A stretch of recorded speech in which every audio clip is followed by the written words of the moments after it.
Welcome back, everybody. We got another episode of the Educational Smurf. Today we have gone all the way down in the trenches. As you can see at the top, we are in the three-digit average MMR for my team and a little bit above 1K for their team. So this game is going to be a bit of an experiment. And the reason why is I need to give a bit of a disclaimer. The thing about Dota is I think team fights and such only really matter if both teams play the map equally efficiently. And the closer the teams play in terms of efficiency, the more important team fights become. And what I'm trying to say with all this is that I believe, after coaching many people, that the lowest of the low MMRs, you guys don't farm very efficiently. Let's just call it out how it is. And I think that you can win these games by virtually never fighting. The only time I am going to be fighting in this game is when it is right in front of my farming patterns. That is the emphasis that I want to make. Is I will not be TPing across the map. I will not be adjusting my farming patterns in order to purposely show up to a fight. As long as I'm hitting creeps the whole way there, and as long as the fight's like conveniently placed in front of me, I'll show up, sure. But other than that, I'm focused purely on max GPM and pushing lanes. So this isn't AFK farming, guys. I am attempting to force the opponent to separate, kill people in front of me, and end the game with virtually no hero interaction. And this is something that I think you can practice by doing the 900 CS challenge. I think you can practice it just by focusing on pushing lanes and such. So I'm going to be thinking about all the things I need to be doing in the game and talking to you guys about why they work and exactly how you can win these type of games. Okay, so I picked Wraith King. What I think is so good about Wraith King for this is that he has... let's see. So what I think is so good about Wraith King for this sort of thing is that he... Sorry, got a little distracted. What I think is so good about Wraith King is he fits the description of a hero that can get kills because he has a stun. He can kill buildings because of his skeletons. And he's also very survivable on the map. So our focus is to pressure lanes, pressure towers, jungle efficiently, as well as making sure we eventually have solo kill threat so that we can kill people who try to stop us from doing so. Okay? So that is the focus of being able to solo carry the game. There's very few heroes in the game that can reliably do this every single game, but those are the core components that we are looking for. And Wraith King is a great start for anybody who's looking to kind of solidify these concepts for themselves. For anyone that's looking to solidify these concepts for themselves. I'm just getting distracted by this. For anyone that's looking to solidify these concepts for themselves, Wraith King's kind of like training wheels that will help you practice it out. So starting items, I went for minimum regen because of the fact that Wraith King can sustain off of his lifesteal. But Wraith King's also really weak level 1 and 2, and that's just because his lifesteal doesn't really come into effect like significantly until at least level 2 of the spell, and his base armor is only 1. So when I'm looking at these scenarios, I'm thinking like I need to min-max my power spikes in lane. So our goal is to get out of lane at the proper time and also to start pushing the lane as early as possible, starting around 5 minutes-ish. We don't want to push the lane too early because we need our skeletons to do it. So there's a lot of little mini objectives I'm going to be talking about as we basically progress through the stages of the game that you guys can be looking out for. And I'm kind of just giving you some disclaimers now. So I see 3 heroes on the map, so I feel very safe to walk up to this rune. Make sure my map's not covered or anything. Nah, we're all good. So, one thing I like to do with my courier is to click it under tower and then shift click it to me. That makes the courier not like run this random ass direction. Really good as it's one to prevent yourself from feeding couriers randomly. Checking Jakiro's items, you got a lot of mangoes. Got a sniper mid versus void spirit. So we have like a farm heavy mid. They have a gank heavy mid. Pretty scary lane I'm against here. Just like nuke heavy. So we're going to chill. We're going to chill. Gotta be careful on this range. I don't even want to go for the range because they have a bunch of nukes. I'm just going to take crit based on the way this lane is playing out. I'm trying to draw creep aggro back because when they have these scary nukes, I just don't want to interact with them. I really don't. And I talked about us being a weak level 1 hero, and we're playing the passive approach. If I was in a higher MMR bracket, I might go for the stun level 1 to try to, like, look for securing CS and punishing them if they walk up too far. But I do believe it's best to just play for passive lanes and, like, ever contributing by just hitting the opponent when they go on your support. Otherwise, I'm just securing CS. Notice how I'm playing super passively, only playing for last hits and denies. And sadly, in this bracket, you just don't really have to do much more. As long as you're not putting yourself overly at risk. You can walk back and block our creep wave a little bit so it doesn't go forward in the lane. Lane's a bit up, so we want to draw aggro back. Since we're doing a lot of defensive aggro shit, we're going to go boots first because it helps us get it out of harm's way faster. Notice how in a lane like this where they have a bunch of nukes and we don't have a way to secure, we're not even going for range creeps. So it's really important we keep the lane outside of our tower here. Otherwise, it's going to push forward. So our whole goal is just keep the lane in front of tower. It's like, all due respect to our Jakiro, you know, he's soaking a lot of XP. It's all good. Like, these are things we don't have to worry about in this bracket. Because as long as we're playing a hero that has his job in the game and can safely get there, like Wraith King, we're all good. So making sure we buy our items the second we can afford them. Drawing aggro away, always. Notice how we're really just not even interacting with the opponent. Like I said, I'm not going to do it in game, but I'm also just hardly doing it in lane. Because I want to show you guys that just playing for basic efficiency is the key. So making sure this range creep takes as long to get there as possible. Defensive aggro. I don't want to do any, like, super fancy lane shenanigans, because that's not something you guys can expect at your bracket. Kind of like people just inefficiently casting spells, just not really much trading going on in general. Like, we're not going to overthink the laning phase too much. I'll hit him one time here. I actually meant to defensively aggro, I just misclicked him, so defensive aggro. Defensive aggro. Anytime the lane's, like, not right next to my tower, I'm going to defensively aggro. And that just means I get to avoid interacting with the opponent. Looks like our support's pulling a bit. Make sure we don't walk up by ourselves. Notice how they're trying to go on me there because my support's pulling. They use spells, though, so I can actually try to deny. But yeah, my support's pulling. Keeping an eye on where your support is at all times is really important. Like, you don't want to get caught in a 2v1 scenario. So he only pulled one creep. Anytime you're worried about lane equilibrium, you can go back and block like this. They're trying to pull. I'm quelling blading to see Hoodwink, and I also don't want trees to be near me in lane because of his stun being based on trees. So we can just aggro back defensively again. Always make sure you're in XP range of this range creep here when you're aggroing back defensively. Oh no! Oh, that's tragic. Aggroing back defensively. We're going to help our guy.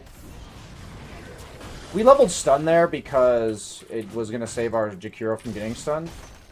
And we have, like, full mana anyway. We are holding a skill point. It's a really good habit to hold a skill point if you don't absolutely need anything right now. In that case, we weren't getting last hits, so skeletons weren't a priority, and we weren't sure if we were going to use our stun or not. So learning to keep aggro like this, you know, notice how, with all due respect to Jakiro, you know, he is accidentally taking the creeps off of us a lot. So noticing that your supports do that, and then, like, drawing aggro to yourself, is a really good habit to get into. Because the lower the MMR of the support, the more likely they are to accidentally take aggro. They're not purposely trying to grief you. They're just, you know, not all that familiar with the way aggro works. Or maybe they're just, you know, misclicking. So it looks like he's pulling again. Just completely avoiding interacting with the opponent. We're keeping an eye on the fact that they pulled. We're going phase boots because Wraith King has issues with mobility and armor. And they also have a lane with pretty good chase potential. They have 2 slows. So notice how I keep defensively aggroing. This is honestly such a good basic skill for you guys to practice in low MMRs. Notice how I'm just not fighting them. That's what defensive aggro is for. Holding the lane outside a tower like this, and then using global defensive aggro, lane defensive aggro. These are all mechanics you can practice in private lobbies, where you can just get down the button pressing behind it, and then know your goal. Goal, keep the lane in front of tower. If lane's not in front of tower, defensively aggro. It's just like a little mini game, right? And the minigame is you're supposed to also get the CS. So we have phase boots.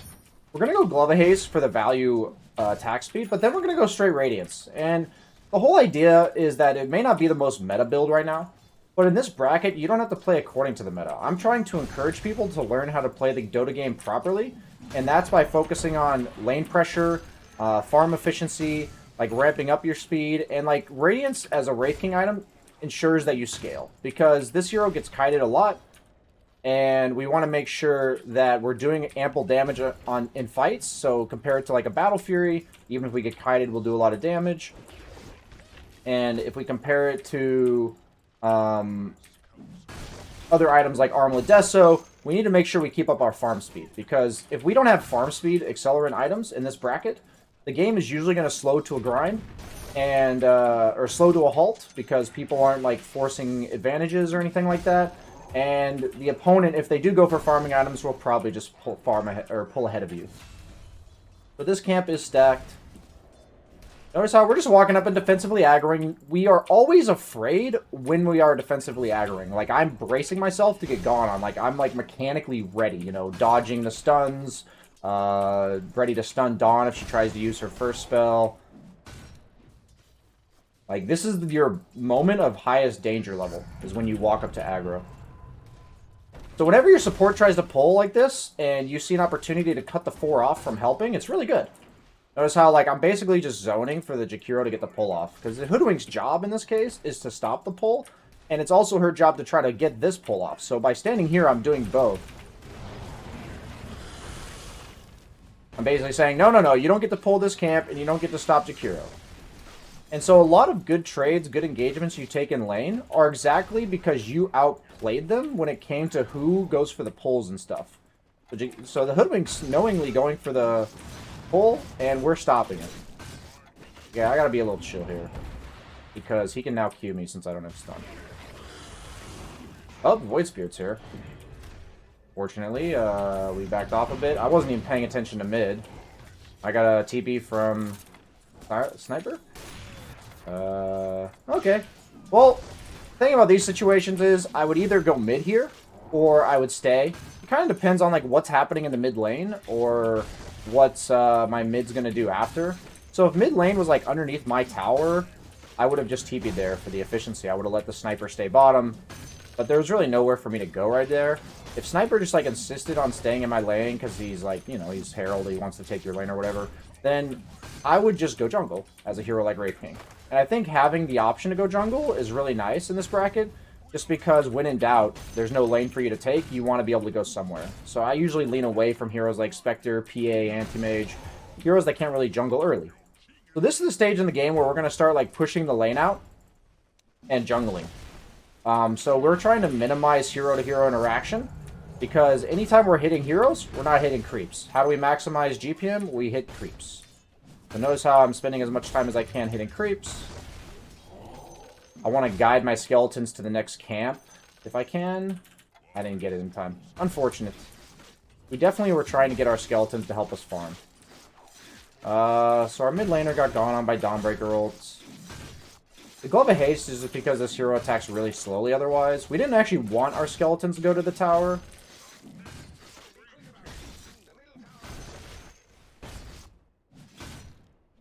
Because at this stage of the game, we're prioritizing farm efficiency over lane pressure and towers.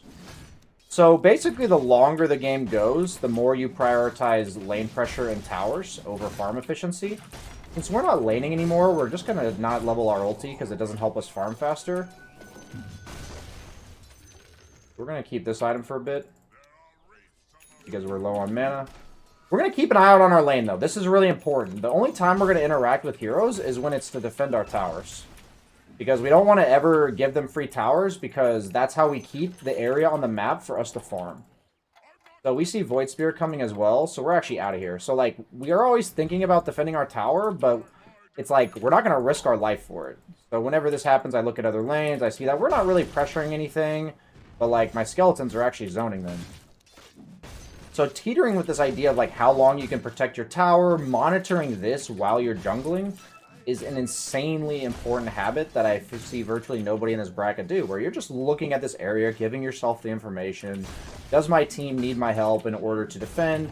There's like more advanced versions of this, but like for now, this is all I want you guys to think about. So anytime I'm jungling, I'm just looking at the lanes near me. So it looks like Sniper's either going to farm triangle or his lane. If he was staying in jungle, I would go to his lane, because I want to make sure there's nobody, or there's no creeps hitting our tower for free. But since he's laning, I'm looking at this lane now, just surveying the lanes. I definitely don't have to look at these creeps as I kill them. So I can actually make my way towards the tower because my Jakiro is tanking the gank for me, basically.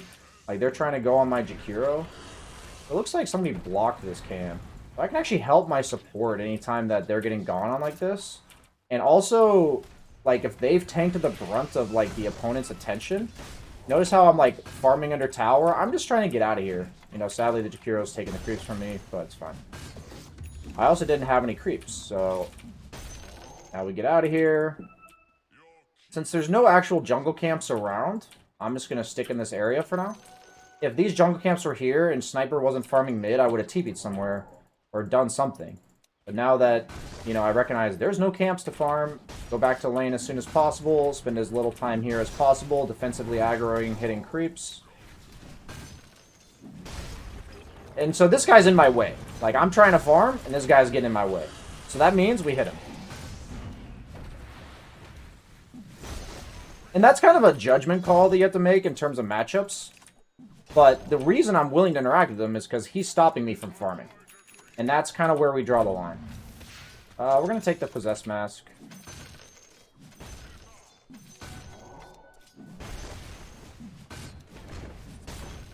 And we're just going to back off. Never really using our main hero to hit towers because we don't want to put ourselves at risk. And our goal is to clear as many jungle camps as possible while also pushing the lane.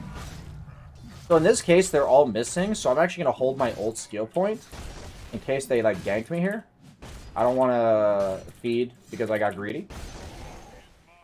Hero looks like he's going to block my camp. Unfortunate. So we're looking at mid. So we see that they're all mid, so we're going to summon Skellies immediately because anytime the opponent's going on our teammates, we don't want to be the AFK farmer that is, that is doing nothing to punish the opponent for grouping up. So the reason why this, like, concept is so important is if I'm a PA here, my Sniper just dies for free. But because I'm a hero that can take this tower, I can punish. So I don't actually have to go to fights to help my teammates. I can just kill buildings. So in this case, there's no farm near us. All these camps are gone because Jakiro blocked one and the other one's blocked. So I TP to somewhere that does have farm. Gonna fly myself another TP. Gonna send my courier out to get my Sacred Relic. If I was in a game where they had, like, an Ursa trying to stop me from farming, like some right-clicker, I would actually go for the Talisman of Evasion if I thought it would make a big difference on my survivability while farming. But I'm pretty much using skeletons off cooldown. I don't need all 8 of them to, or, like, in this case 6, to, like, be efficient. Keeping an eye on the map, making sure my skeletons see the next camp. So I only learned recently that these small wildkins use their tornado if you kill the big guy first. So I've now learned to not kill the big guy first. So there's a lane here, getting pushed into our tower. And we could either go bottom or mid here. And I'm just going to go mid because I have nobody on the bottom half of the map on my own team. And I'm not sure if the opponent is, like, trying to gank me there. And most notably, I'm really close to an item. So this is, like, the worst time in the game to feed. So Witchblade on the Void Spirit. Still holding my skill point every time until I feel safe. Like last time, they 4-man ganked my Sniper, so I leveled my ability. And this is a fight that I have no creeps to hit. I literally have no creeps, so I'm willing to walk to it. And I'm not even going to stun him yet, right? I'm just summoning Skellies to, like, kind of make them fuck off. This is literally a recognition that there's no creeps for me to hit around me, so I thus interact with heroes. But as the game goes on and we farm faster and faster, there should be more and more creeps to hit. But in this particular case, our Sniper is kind of taking a lot of the creeps that we want. You guys are probably all too familiar with this. And so that just means you're going to interact with heroes a little bit more than you'd want. But notice how it wasn't anything fancy. We just deterred their aggression a bit, and then we walked away. So we're losing bottom tower. I'm going to go ahead and fort it. Always good to keep an eye on that. And there's just no creeps for us to hit. So we're just going to advance on the map and share a little bit of farm with Sniper, because there's just nothing else to do, and the opponent's grouped up bottom. So it's okay if we go share some farm with the core, because the opponent is also grouped up.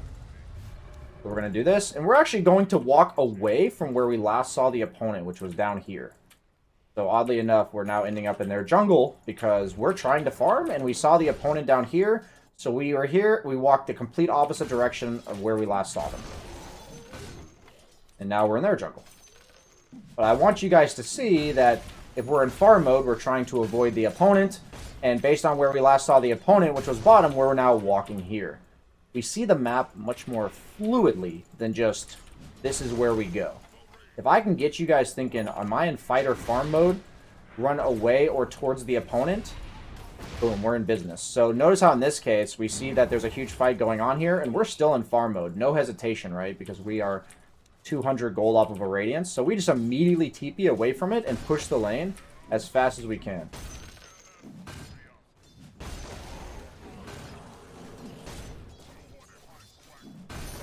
If your team gets mad at you in these type of circumstances, there's really just nothing you can do about it. So we want to start our minute as far forward as possible and then work our way back. Looks like they might be running at us a bit. But so the Radiance is going to speed up our farm a lot.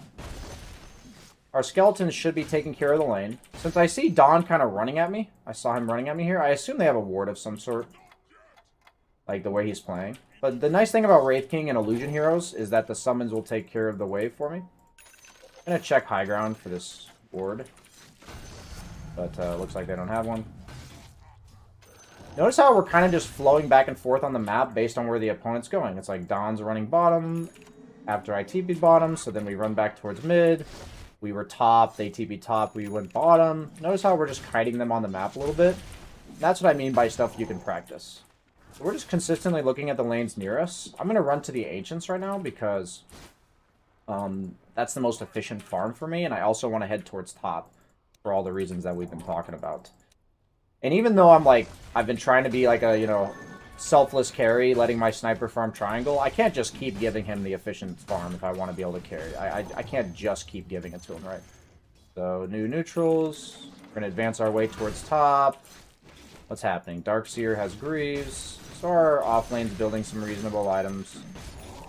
We're going to walk away without... we want to min-max the time we're at the camp. Darkseer's pushing the wave. Bottom wave's not pressured or anything. This is a case where we would go on somebody if they defend top, because there's nothing else for us to do right now. But otherwise, we will willingly show here.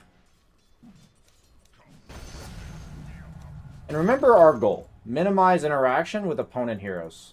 And this is just a build that I want you guys to follow relatively blindly. Like, I don't need you to think about, is Manta the best item in the game? It's not particularly a great Manta game, but I also don't want to lose my buildings for free. Oh, I just got stomped, or I got stunned by Hoodwink. Okay. Whoops. Run, run, run. So this is a portion where we're only fighting them because they're interacting with us. They forced me to fight them. And I'm just cautiously assisting. We missed wall. This is the Radiance burn coming into play. They were kind of forced to run away. And we're perfect. We're good to go. Notice how much I did there without actually hitting a single opponent. And that's what Radiance is for compared to Battle Fury. It's like a big difference. So we immediately push a wave. But we got to be careful because we just recently saw them here. Yeah, see? Like, notice how I backed off and didn't just blindly hit the wave. And that was because I last saw them right here. So, I'm like, I want to clear this wave, but they were just here. So, I'm going to immediately run away from them, make them chase us on the map. Looks like they're blocking all of my camps. Kind of annoying. I mean, I guess it's good practice. So, my efficiency has definitely been impacted by the fact that they're just blocking all the camps. Once I get my Yasha, I'll fly the courier out. I could have maybe flown it out for a TP earlier. But because they have no tower here, I do feel safer to go for these camps. Like, it's harder for them to get, 2 or 3 heroes here without smoking. Whenever you have Radiance, make sure you're burning multiple camps at once. So in this case, if I was like more ready for that, I would have stunned and tried to kill the gyro, because he's half HP. One thing I love about Wraith King and other heroes that have either sustain or summons is that they farm the map at full HP. And moments like that just don't happen to you, where like you're like, oh shit, there's another guy here and I have to run away because I'm half HP. So I'm not going to summon Skellies yet because I'm waiting for the new minute mark, and I'm going to finish this wave in time anyways. So notice how I'm waiting to summon because I didn't have anything else to do with them.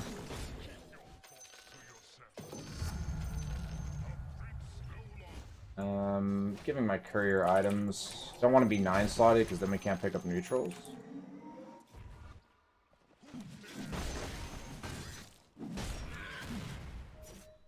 So what you'll start seeing is we're going to be clearing the map faster and faster, which means that we're going to actually have time to participate around the end of the minute in fights. But we're not actually going to force anything. We're just clearing creep camp to creep camp. We're heading towards mid right now, so we're going to look at the wave. We never want to skip waves. Our team's just sitting in triangle right now, and there's no wave mid, so we're going to run back advanced on the map, guys. When I think of advanced on the map, I think of your mid lane as the retreat. Like, this is the furthest point back, and advancing is like this and like this. So whenever I have no creeps to hit and nothing to do immediately, I advance. This is, hey, there's a guy alone by himself here. Redundancy, BSJ.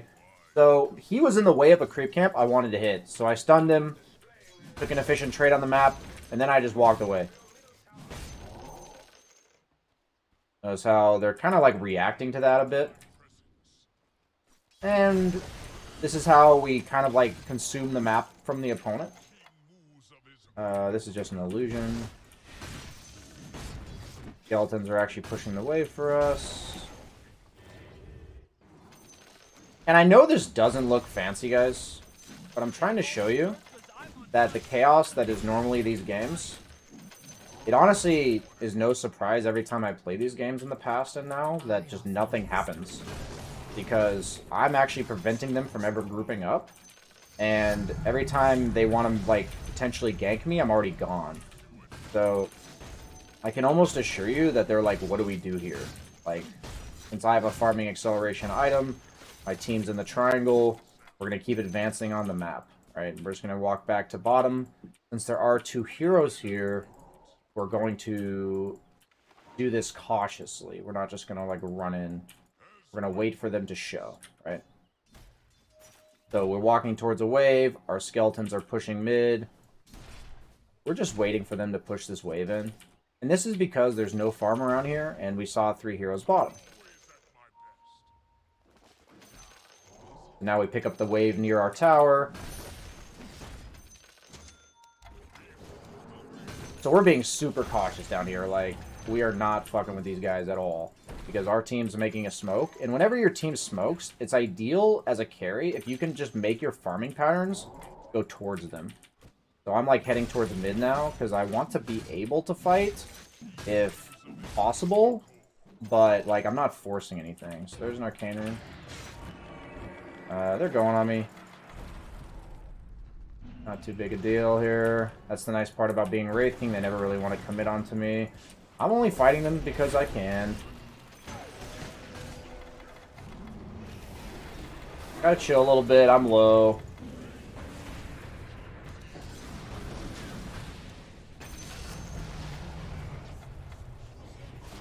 Gotta chill a little bit.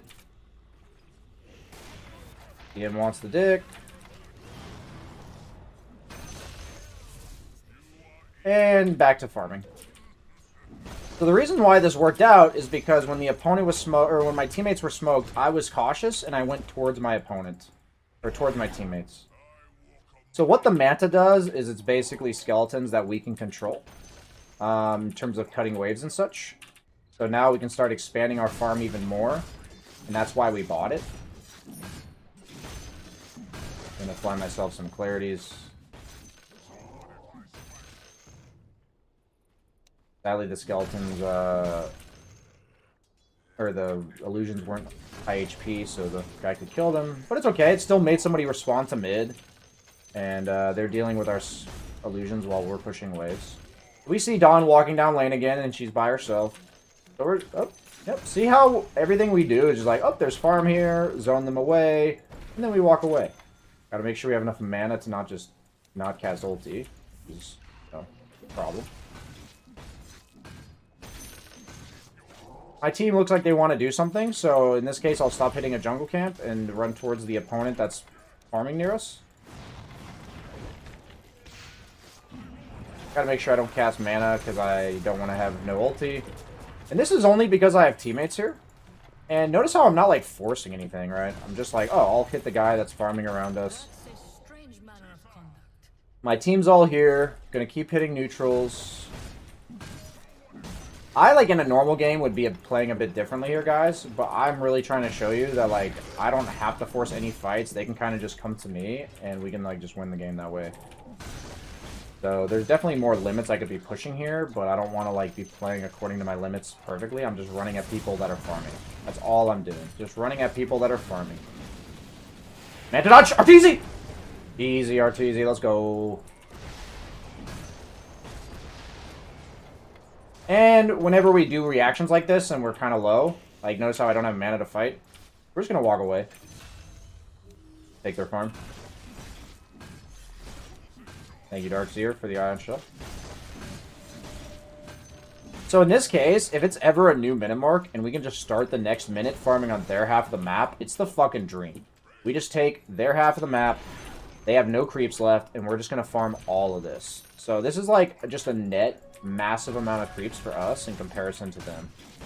So anytime I'm walking away from creep waves, as you saw there, I can use the Manta to basically keep going on my farming patterns without it taking my time. So notice how I'm clearing waves that are limited by travel time and proximity. And that's why, like, you buy the Radiance so you clear things faster. You buy the Manta so you clear more area. So, like, same thing here. I'm going to send illusions to bottom. I just have my Mantas on a hotkey. And this is because there's a creep wave coming about right here. And that's something you can get in the habit of, is knowing the time on the creep wave. So notice how in this minute we farmed 2 creep waves, their Ancients, their large camp, and our entire jungle. So that's just so much farm. And I actually fucked up with a miss micro there. So I'm going to linger in this area in order to send Manta to bottom one more time. I never want to leave creep waves behind on a half of the map. So here I'm going to do this farming pattern here. Because my team wants to do something. So I'm not going to, like, overly AFK. I'm like, oh, they want to do something. I'm going to, like, make my way towards them.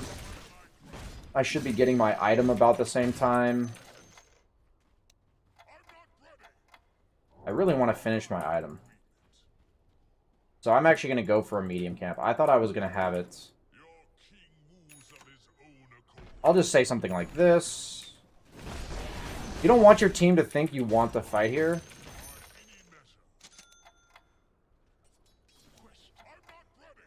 Last thing you want to do as a carry is when you're trying to connect to your team to have them to connect to you. That's like the last thing you want. But this is how, like, the illusion's getting more and more powerful. Is coming into play. Like, now they're spending time killing 1 illusion instead of 2. So we're just advancing on the map because it's a new minute and there was no creeps to farm near us.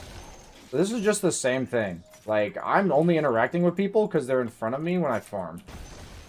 I think I'm going to go Shard so I don't just randomly die. Okay, there's an illusion. I actually don't have mana.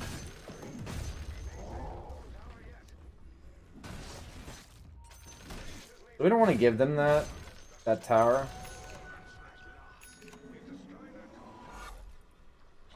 One thing that's really important when your team's playing the opponent jungle like this is somebody cuts mid. If you guys want to maintain map control, you take mid plus the lane you're in. It's always really important. So if there's a fight that happens, it's a new minute. Notice how there's actually no creeps to farm for the time being. So we're just running in.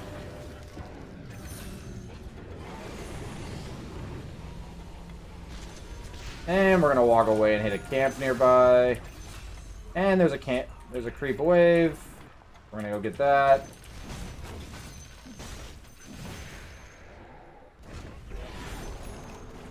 So I'm actually gonna TP bottom here and send my illusions to help my team.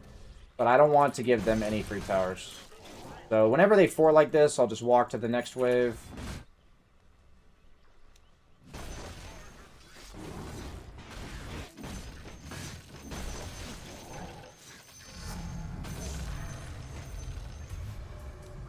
So this was a pretty greedy TP. But to be honest, my team's kind of supposed to just back off. But I'm not overly concerned about it. I'm running back towards them now. I can actually clean up this fight pretty well.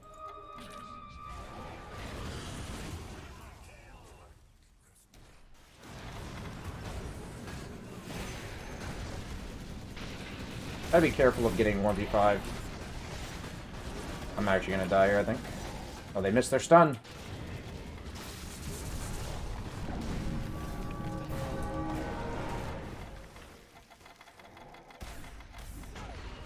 Okay, well, I'm actually getting really lucky that they're missing their spells. That was for content, boys.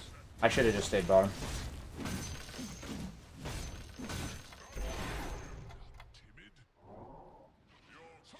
So now we're going to farm away from them, send illusions at them. The whole idea of that TB bottom was to get all the lanes in a good spot and then to connect back to my team. So, in an ideal world, I'd say something like, I'm pushing bottom, chill for 20 seconds, because that's how long I'll come back. But I'm too busy talking to you guys. So you do have to be wary of TPing out like that, just because your team may linger around too long. It may hurt you dearly, or cost you dearly. But notice how we're just trying to reset the lanes again. We farm faster than the opponent, so we're trying to make use of that by having the lanes eventually be in our favor, and then we can take a good fight. So after you buy all of these farm acceleration items, it's now time to kill the people more efficiently. So instead of dying to this Crystal Maiden Wing me and like kiting me, I need to like I need to actually be able to threaten her. So always cutting mid. Notice how they're dealing with my stuff bottom. And we can ping Roche. When they're all bottom like this, it's really good to just go Roche. If you ever force them bottom as Radiant like this, you can just go in. So notice how, like, instead of just walking straight into Roche, I made them all show here by pushing the wave, and then we can take an objective. So even though I'm showing you, like, I don't want to, like, force fights or anything, this is actually a free objective based on the fact that we're pushing lanes better than they are. So now that we have this, we do actually have to fight the opponent at some point. So I'm going to be a fucking raid boss, and I'm going to jump in for my team. Don't worry, Sniper, I got you, dog. I took it because I want to solo carry this, and I'm going to run in like a Rambo. So once I have Aegis, like, with the Wraith King, I'm just like, I don't give a fuck. I just don't give a fuck.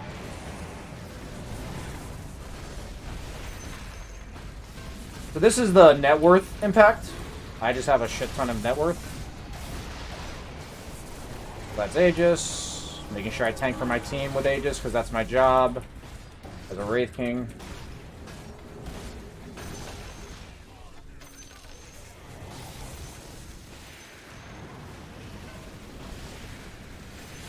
Guy has a freaking blast rig. And then we end the game.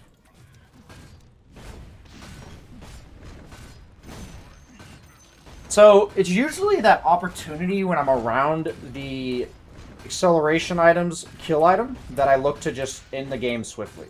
And obviously it's not going to be this quick all the time, but the idea, the concept, it's pretty sound.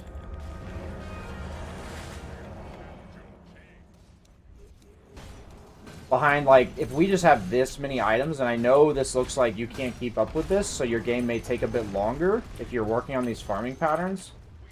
But the emphasis being is every interaction we ever had was a recognition of no farm around us.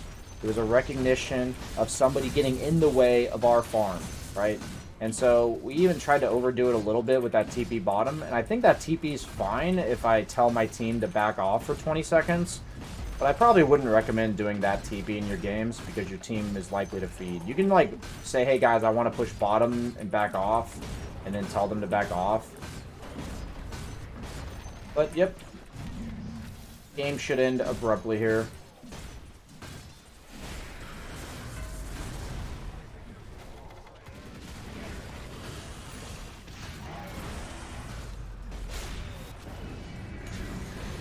out for the ults.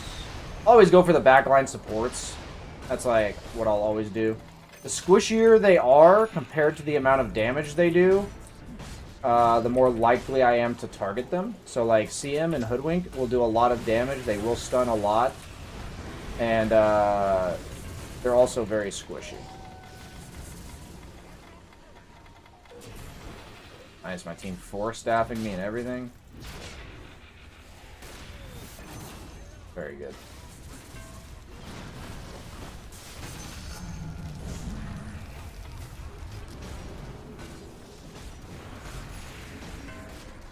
And GG.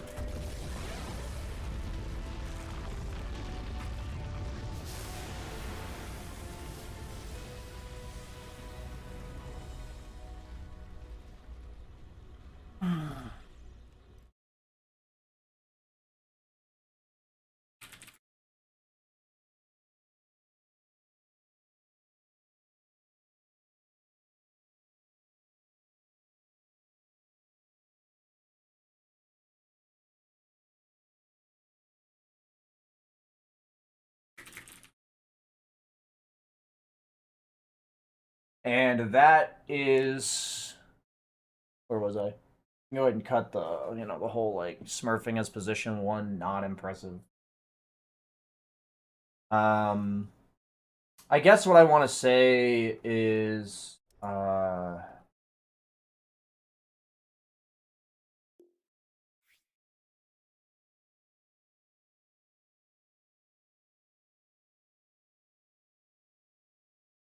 I'm just going to give, like, a disclaimer at the start of the game. But first off, we'll give people the scoreboard. Like you can show them this at the end. But okay, so this is like a disclaimer for the start of the game. Like I want this at the start of the video. Hey guys, we're back with another educational Smurf game. I am doing these in private lobbies with volunteers. So let's just make sure I am doing these in private lobbies with volunteers so that I can deliver you guys the same content without jeopardizing the integrity of your pubs and ruining the experience for unwilling sacrifices. Or ruining the experience for unwilling victims. So today, we're going to be playing carry. The role that I select is purely based off of the role that is missing amongst the people that signed up. We are trying to equally distribute the roles, but every time I get a new role in a different MMR bracket, I'm going to be showing you guys how I think you should train in order to win in that said bracket. So today, we're going to be playing position 1 Wraith King. Let's go ahead and jump into it. Perfect.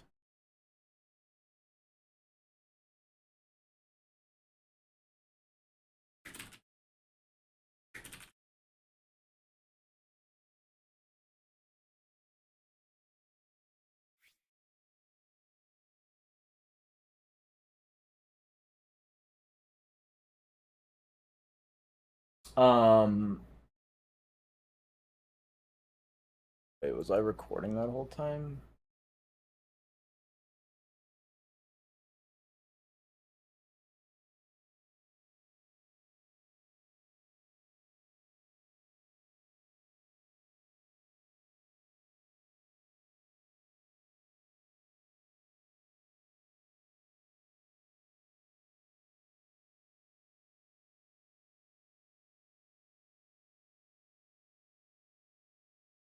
Wait, what?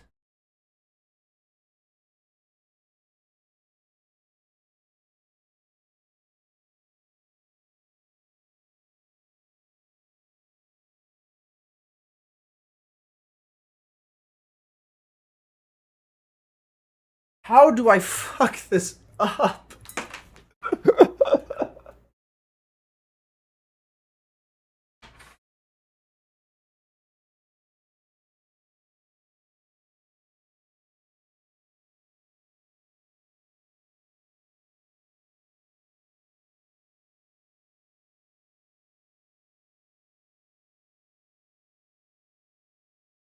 Fine.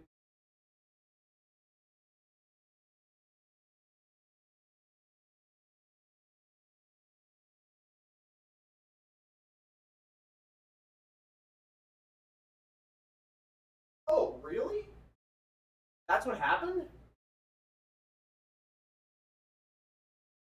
Are you serious?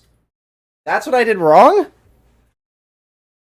Wait, I just got done streaming it? Holy shit. Well, good thing I wasn't, like, naked or some shit.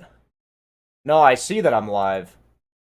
Oh my god. I wasn't fucking recording, I was streaming it?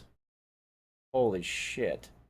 I am the literal dumbest person in the history of fucking, guys.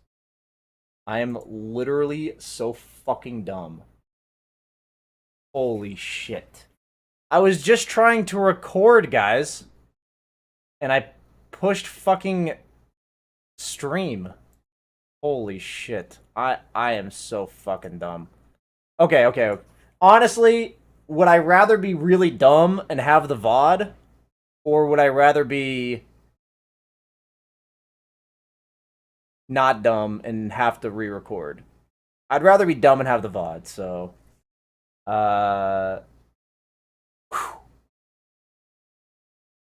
Woo! I was not trying to stream, guys. I was not trying to stream. So I was wondering why the record button, or why the recording was like 3 minutes long. And I guess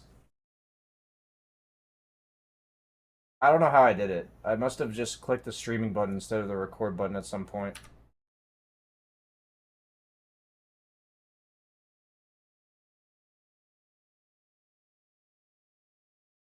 Do the outro again?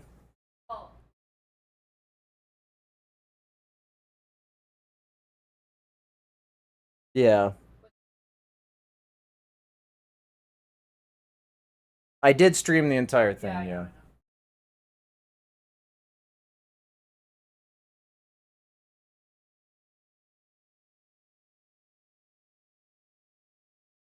Okay, guys. So, I'm a Papeg. Thank you, TJ Zombie, for keeping your integrity there. It could absolutely be worse. It is what it is. I apologize, guys. I am playing one more Smurf lobby today, and I do not intend to stream that one. I didn't intend to stream this one, but yeah. So thank you so much for watching, guys. But these educational Smurf lobbies, they do come out on YouTube every week. So this video that you saw today will be played tomorrow, and then like on YouTube, it'll be the YouTube video for tomorrow, and then we're gonna be recording another one today that will be the YouTube video for next week. If you guys would like to participate in these games, anybody who joins the Discord has an opportunity, but we do prioritize patrons and Twitch subscribers. So you're only guaranteed to get in is if you're a Twitch subscriber or a patron. But if you sign up as not one, then we'll use you to fill in for people who either didn't show up, or if we need like a 9th person in a specific MMR bracket, anything like that. But okay, guys. XD. Thanks for watching. I'll see you guys later.